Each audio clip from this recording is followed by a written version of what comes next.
नाज़रीन, जिला गेज़र में इस साल रिकॉर्ड बर्फबारी हुई है। शदीद बर्फबारी के बाद सड़कों पर अब भी बर्फ मौजूद है। महकमा तामीरात आमा के मुलाजमीन सड़कें खोलने के लिए भारी मशीनरी के साथ मुसलसल काम कर रहे हैं।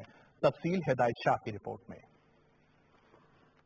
गेज़र के बराई इलाके शमरन, फंड, अंदरब, टेरू, बरसत और दरकुल में 3 से 6 फुट बर्फ पड़ी है, जिसके बायस इलाके में बिजली और पानी के अदम फराहमी से लोगों को सख्त परेशानी का सामना है।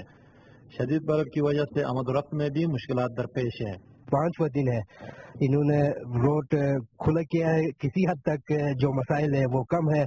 इन मसाइल को हल करने के लिए महकमे तामीरात आमा, बरकियात, जिली इंतजामिया के अलावा गिलगित बल्तिस्तान डिजास्टर मैनेजमेंट के हुकाम बहाली के कामों में मसरूफ है। आटा का प्रॉब्लम है, जो भी प्रॉब्लम है वो हल हो जाएगा। किस किस्म की यहाँ पे लोगों को मुश्किलात दरपेश हैं, ताकि उसी हिसाब से हम उनकी नीड असेसमेंट के बाद जो है एक हम चाहे खुर्दनोश और दीगर जो है जरूरियात हैं उनका हम एक बाकायदा हम पैकेज लेके यहाँ पे आ सकें। कोशिश पूरी करेंगे रात दिन करके, जितना जल्दी हो सके इस रोड को रिस्टोर करें।